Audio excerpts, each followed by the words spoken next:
दो लघु कथाएं। लेखक संतोष सुपेकर। लघु मतलब शॉर्ट और कथा मतलब कहानी। लघु कथा का मतलब है शॉर्ट स्टोरीज।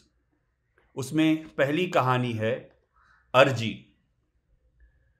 हर वर्ष की तरह इस वर्ष भी राघवेंद्र पत्नी बच्चों सहित अपने पैतृक कस्बे में आया हुआ है।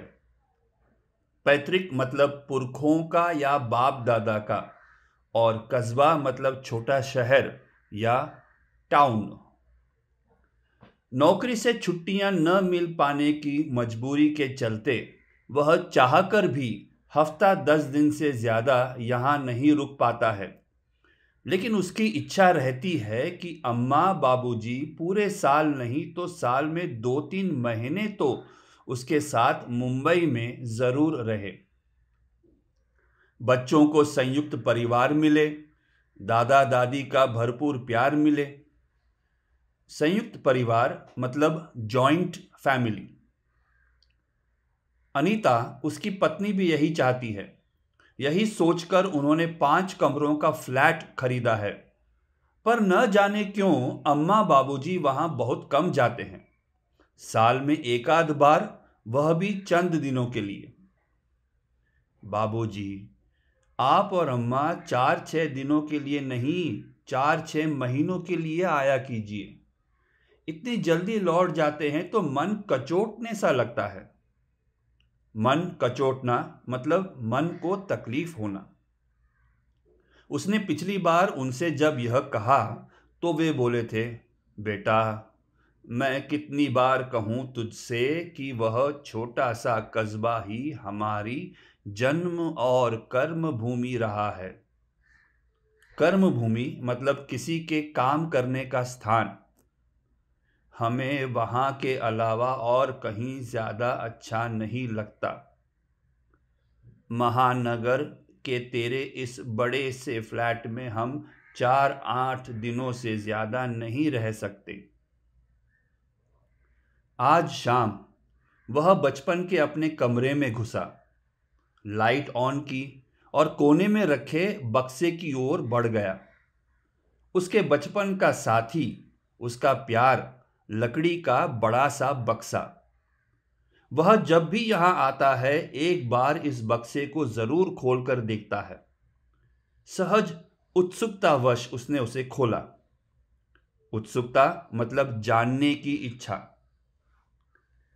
छठी, सातवीं, 8वीं कक्षा के कोर्स की कुछ पुरानी किताबें, ज्योमेट्री बॉक्स, कील वाले तलवों के फुटबॉल शूज, एनसीसी की एक्स्ट्रा ड्रेस, पुराना फोटो एल्बम और भी जाने क्या क्या। बार बार देखने पर भी इन चीजों को देखने आने की इच्छा मरती नहीं है। तभी उसकी नजर एकाएक पॉलीथीन मतलब प्लास्टिक की एक थैली पर पड़ी। अरे, इसमें क्या है? अब से पहले तो इस पर नजर कभी पड़ी ही नहीं थी। उसने उसे उठाकर खोला। अंदर पीली पड़ चुकी कागज की छोटी छोटी सी पर्चियां मिली। वह एक एक की इबारत को पढ़ने लगा। इबारत मतलब लिखी हुई बात। बाबूजी, आज मेरे लिए जलेबी लेते आना। बाबूजी, आज शाम को कंपास बॉक्स चाहिए। बाबूजी, शाम को 2 पेंसिल खरीद लाना। बाबूजी, बाबूजी, बाबूजी। बचपन में बाबूजी से की गई फरमाइशों का पुलिंदा था वह। फरमाइश मतलब विनंती या रिक्वेस्ट। पढ़ते पढ़ते उसकी आंखों में आंसू आ गए। बाबूजी का लाडला Raghavendra, Raghav.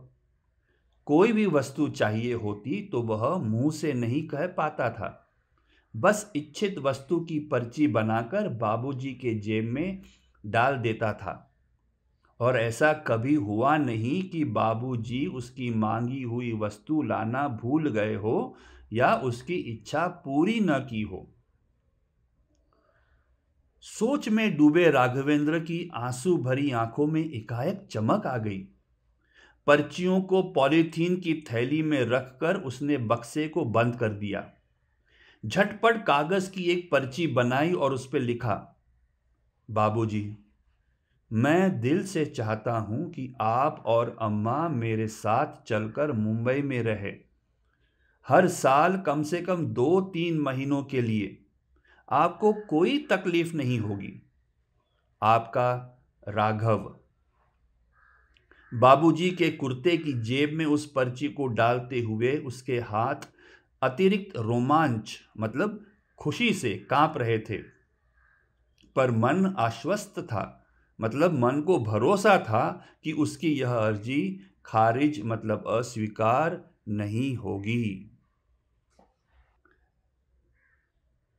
Now we move on to the next story. अगली कहानी है इन्वेस्टमेंट।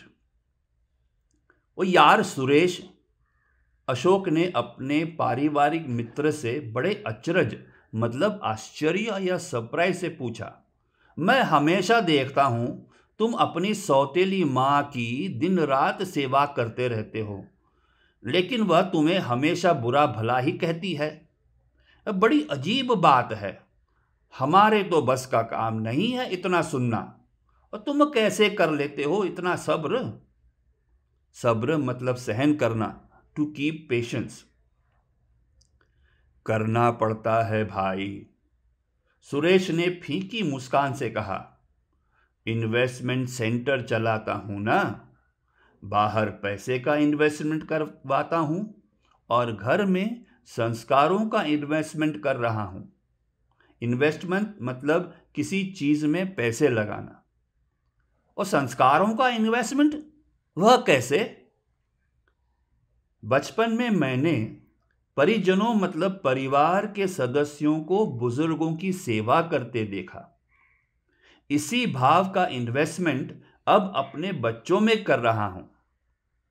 अरे भाई, बच्चे जब मुझे मां की सेवा करते देखते हैं तो एक ईमानदार इन्वेस्टर की तरह मुझे उम्मीद है कि उनके अंदर भी भारतीय संस्कार विकसित होकर रहेंगे।